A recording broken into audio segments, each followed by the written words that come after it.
அல்லேலுயா, கர்த்தருக்கே மகிமை உண்டாவதாக. இன்று நான் சொல்ல போவது ஒரு பெரிய காரியம். அது என்ன காரியம் தெரியுங்களா? பிசாசுக்கு எதிர்த்து நில்லுங்கள். அடிக்கடி சொல்லுவாங்க, நம்ம எங்கே போனாலும் ஜெபம் பண்ணாலும் என்ன சொல்லுவாங்க? பிசாசுக்கு எதிர்த்து நிற்கணும். அவன் நம்மள்கிட்ட போராடுவான், அவன் வல்லமையுள்ளவன், அவன் பொய்யனா அந்த பொய்யை சொல்லி சொல்லி நம்மளை ஏமாற்றுவான் அப்படின்னு சொல்லுவாங்க இல்லைங்களா? ஆனால் எதிர்த்து நில்லுங்கள் அப்படின்னு சொல்லுவாங்க. எப்படிங்க எதிர்த்து நிற்கிறது? பட்டயத்தை எடுத்து கொண்டு போய் வெட்டி அவன் துரத்த முடியுமா? அவன் நம்ம கண்ணில் அவன் படுவானா? நமக்கு தெரியுமா? ஒன்றும் தெரியாது. அப்போ எப்படி அந்த பிசாசுக்கு நம்ம எதிர்த்து நிற்கிறது? அது எப்படி எதிர்த்து நிற்கிறதுன்னு என்னுடைய வேதத்தில் என் ஆண்டவர் விளக்கமாய் சொல்லியிருக்காருங்க. அதை பார்த்து நம்ம எதிர்த்து நின்று ஜெயிக்க கற்றுக்குவோமா?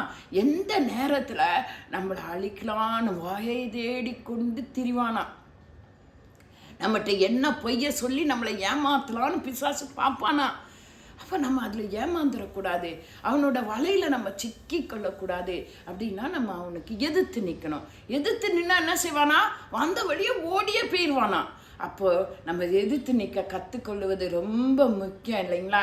நான் சொல்கிறேன் பாருங்கள், யாக்கோபு 4:7, யாக்கோபு 4:7 எடுத்திங்கன்னா, ஆகையால் தேவனுக்கு கீழ்ப்படிந்திருங்கள், பிசாசுக்கு எதிர்த்து நில்லுங்கள், அப்பொழுது அவன் உங்களை விட்டு ஓடி போவான். இதுதான் வசனம் தான் சொல்லுது. நான் வேதத்தை தான் சொல்கிறேன், வேற ஒன்றும் சொல்லலை. வேதத்தில் என்ன தேவனுக்கு கீழ்ப்படியணும். தேவனுக்கு கீழ்ப்படினா என்ன அர்த்தம்? சத்தியம், வேத வசனம் என்னென்ன சொல்லுதோ நமக்கு அதுக்கு உண்மையாக நம்ம நடக்கணும். அதுக்கப்புறம் என்ன சொல்லுது? பிசாசுக்கு எதிர்த்து நில்லுங்கள், பிசாசுக்கு எதிர்த்து நிற்கணும். அப்போ என்ன செய்வானா? அவன் நம்ம விட்டு ஓடி போய் விடுவான் அப்படின்னு வசனம் சொல்லுது. இப்போ நம்ம எதிர்த்து நிற்க தான் கற்றுக்கணும் இல்லைங்களா? நம்ம எதிர்த்து எப்படி நிற்க முடியும்னு நான் உங்களுக்கு வேதத்தின்படி சொல்லி கொடுக்குறேன். நீங்கள் எடுத்துக்கோங்க. எபேசியர் 6:11 18 வரைக்கும் இருக்குதுங்க. இப்படி பிசாசுக்கு எடுத்து அதில் நான் சில வசனங்களை உங்களுக்கு விளக்கமாக சொல்லித்தரேன். நீங்கள் 11வது வசனம் எடுத்தீங்கன்னா, எபேசியர் 6:11, நீங்கள் பிசாசின் தந்திரங்களோடு எதிர்த்து நிற்க திராணி உள்ளவர்கள் ஆகும்படி. எதுக்கு திராணி ஆகணும்? பிசாசுக்கு எதிர்த்து நிற்க திராணி வேணும், நமக்கு பலன் வேணும் இல்லைங்களா? அவன் வல்லம் இல்லவன், அவன் சும்மா எப்ப அப்படின்னா போயிடுவானா? நாமத்தில் அப்படின்னா போயிடுவானா? இல்லைங்க, அவன் எவ்வளோ நம்மளோட போராட முடியுமோ போராடுவான். அதனால் அவன்கிட்ட என்ன செய்யணும்? அவனுடைய தந்திரத்தோடு வருவான். நீங்கள் அப்படியே மயங்கி ஏமாந்து போகிற மாதிரி வருவான். தந்திரங்களோடு எதிர்த்து நிற்க திராணி உள்ளவர்களாகும்படி தேவனுடைய சர்வாயுத வர்க்கத்தை தாழ்த்து கொள்ளுமா. என்ன செய்யணுமா? நம்ம பிசாசுக்கு எதிர்த்து நிற்கிற மாதிரி தேவனுடைய சர்வாயுத வர்க்கம் அதை தரித்து கொள்ளும். அப்போ தேவனுடைய சர்வாயுத வர்க்கம்னா என்ன? I am not able to அண்டர்ஸ்டாண்டுன்னு சொல்கிறீங்களா? அதுவும் அழகாக வசனத்தில் சொல்லியிருக்கு பாருங்க. சர்வாயுதம்ன்றது என்ன? சர்வ ஆயுதம் இல்லைங்களா?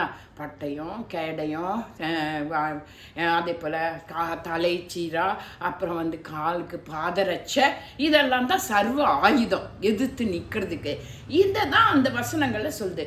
வேர்ட்ஸ் 14, எபேசியர் 6:14 எடுத்திங்கன்னா, சத்தியம் என்னும் கச்சை, நீதி என்னும் மார்க்காசம். நம்ம நெஞ்சை மூடிக்கிறதுக்கு நம்ம இடத்துல ரைச்சஸ்னஸ் இருக்கணும், நீதி இருக்கணும், அதே போல் உண்மை இருக்கணும். சத்தியம் என்னும் கச்சையை கட்டிக்கணும். ஆமாங்க, மட்டில் உண்மை இருக்கணும், சத்தியம் இருக்கணும், நீதி இருக்கணும். அதுக்கப்புறம் என்ன இருக்கணும்னா, வேர்ட்ஸ் 15 எடுத்து பார்த்தீங்கன்னா, சமாதானத்தின் சுவிசேஷத்துக்குரிய ஆயத்தம் என்னும் பாதரட்சை. எப்படி இருக்கணும்? சமாதானத்தை உண்டு பண்ணுகிறவர்களாக இருக்கணும். அது காயத்தமாக இருக்கிறங்கிற பாதரட்சை நம்மகிட்ட இருக்கணும். எங்கே போனாலும் சமாதானத்தை கெடுக்கிறவங்களாக இருக்கக்கூடாது, சமாதானத்தை உண்டு பண்ணுகிறவர்களாக இருக்கணும். சிலரை பார்த்தீங்கன்னா, ஐயோ அவங்ககிட்ட போயிட்டு வந்தாலே டென்ஷன் ஆகிடும், அவங்ககிட்ட போயிட்டு வந்தாலே நம்மளோட சமாதானமே பீஸ் ஆஃப் மைண்டே போயிடும். சிலர்கிட்ட ஐயோ இவங்களை கூப்பிட்டு ஒரு வார்த்தை பேசினா நமக்கு சமாதானம் கிடைக்கும், இவங்களை கூப்பிட்டு ஒரு வார்த்தை பேசினா நமக்கு ஆறுதல் கிடைக்கும் அப்படின்னு இருக்கிறாங்களையா? உங்கள் வாழ்க்கையிலேயே எத்தனை பேர் அப்படி இருக்கிறாங்க? அப்படியாய் நம்ம எப்படி இருக்கணும்? சமாதானம் பண்ணுகிறவர்களாக இருக்கணும். நம்ம பாதரட்சை சமாதானம் பண்ணணும், சரிங்களா? அடுத்தது வேர்ஸ் 16 எடுங்க. 16 என்ன சொல்லியிருக்குன்னா, பொல்லாங்கன் எய்யும் அக்கினி அஸ்திரங்களை எல்லாம் அவிழ்த்து போடத்தக்கதாய் எல்லாவற்றுக்கும் மேலாக விசுவாசம் வேணும். பொல்லாங்கன்னு என்ன செய்வானா, அப்படி அக்னியாட்டம் அப்படி வில்ல இடிப்பானா, எதிர்ப்பானா, அப்படி அப்படியே சர்க்குன்னு வருமா. ஆனால் நாம் என்ன செய்யணும், அதுக்கு எதிர்த்து நிற்கணும். அது அவிழ்த்து போட்டு தூக்கி தூக்கி விசிறதுக்கு, நீ சொன்னது போய், நீ சொன்னது எனக்கு நடக்காது, நீ செய்கிறது எனக்கு வராது அப்படின்னு நம்ம அவிழ்த்து போட மாட்டேன். அதுக்கு நமக்கு என்ன தேவைங்க, எல்லாவற்றுக்கும் மேலான விசுவாசம். என்ன விசுவாசம்? ஆண்டவர் என்னோடு இருக்கிறார், என்னுடைய அம்புகள் எதுவும் என்னை தாக்காது, ஆண்டவர் என்னை இருக்கிறார், நீ செய்கிற எந்த தீவினையும் என்னை அழித்து போடாது என்ற விசுவாசம் நமக்கு இருக்கணுங்க. ஆமாங்க, இந்த காணப்படாததில் இருக்கிறது தான் விசுவாசம். விசுவாசத்தை நல்ல கனமாக பிடிச்சிக்கணும்.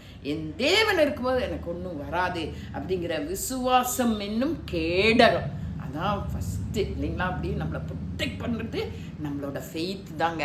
அப்படி நம்ம விசுவாசத்தோடு இருந்தால் என்னாகுமா, வேர்ட்ஸ் 17 தேவ வசனமாகிய ஆவியின் பட்டயம், இது ரொம்ப முக்கியம். நல்லா உங்களுக்கு வசனம் தெரிஞ்சுக்கணும், தினம் பைபிளை உட்கொள்ளணுங்க, உட்கொள்ளணும். அப்படியே வசனங்களை அப்படியே ஆராய்ஞ்சு ஆராய்ஞ்சு ஆராய்ஞ்சு பார்க்கணும். நீங்கள் அப்படியே பார்க்கும்போது உங்களுக்கே தெரியும் நல்லா அந்த ஆவியின் பட்டயம். தேவனிடத்துல வந்து சாமிக்கிட்டே வந்து பிசாசு என்ன சொன்னால், வசனத்தை தாங்க காமிச்சான், வசனத்தை காமிச்சு தான் சொன்னான். ஆனால் அவரே திருப்பி வசனங்களினாலே அடித்து போட்டார். பார்த்தீங்களா? அப்போ நமக்கு நல்ல வசனம் தெரியணும் இல்லையா? அதுதான் பட்டயம், அதுதான் நம்ம கையில் இருக்கிற பட்டயம். என் தேவன் இப்படி சொல்லியிருக்கார், நீ வந்து என்ன தர முடியாது, என் வேத வசனம் இப்படி சொல்லியிருக்கு, என்ன நீ டச் பண்ணவே முடியாது அப்படின்னு எதிர்த்து நிற்கிறதுக்கு திராணி உள்ளவர்களாய் நல்ல வேத வசனம் ஆகிய பட்டயத்தை உட்கொள்ளுண்டு உங்கள் இருதயத்திலையும் மனதிலையும் வச்சுக்கோங்க, எதிர்த்து கொள்றதுக்கு. அப்போ நம்ம நல்லா பைபிள் வாசிக்கணும், நம்ம பூர்ண விசுவாசம் இருக்கணும், நம்மளுக்கு வந்து சமாதானம் பண்ணுகிறவர்களாக இருக்கணும். நம்ம வந்து என்ன பண்ணணும், அதே போல் நம்ம இடத்துல சத்தியம் காணப்படணும், நம்ம இடத்துல நீதி இருக்கணும். இதெல்லாம் இருக்கும்போதே என்ன பண்ணிடுவான், சாத்தானால் தொட முடியாது, ஓடி போயிடும்.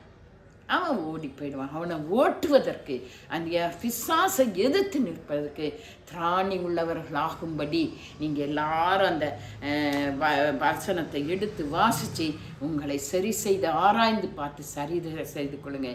மறுபடியும் சொல்கிறேன், எபேசியர் 6:11-18 வரைக்கும் இதுதான் சர்வ ஆயுதம் பிசாசை எதிர்த்து நிற்பதுக்கு. இதை தரித்து கொள்ளுங்க, பிசாசை எதிர்த்து நின்று ஜெயித்து ஆண்டவரோட பிள்ளைகளாய் நீங்கள் வாழுங்க, அவருடைய வல்லமையை நீங்கள் உணர்ந்து கொள்ளுங்க. நான் அப்படியே ஆண்டவரிடத்தில், ஆண்டவரே சர்வ ஆயுதங்களையும் எங்களுக்கு தந்து எங்களை ஆசீர்வதியுங்க, எங்களை நாங்கள் சரி செய்து கொள்ளவும், எங்களை உங்களுக்கு ஏற்றவர்களாய் மாற்றிக்கொள்ளவும் எங்களுக்கு கிருபை தந்து ஆசீர்வதிக்க வேண்டுமா. உங்கள் வல்லமையுள்ள இயேசு கிறிஸ்துவின் நாமத்தில் கெஞ்சி கேட்குறோம் சுவாமி. ஆமென். அல்லேலூயா.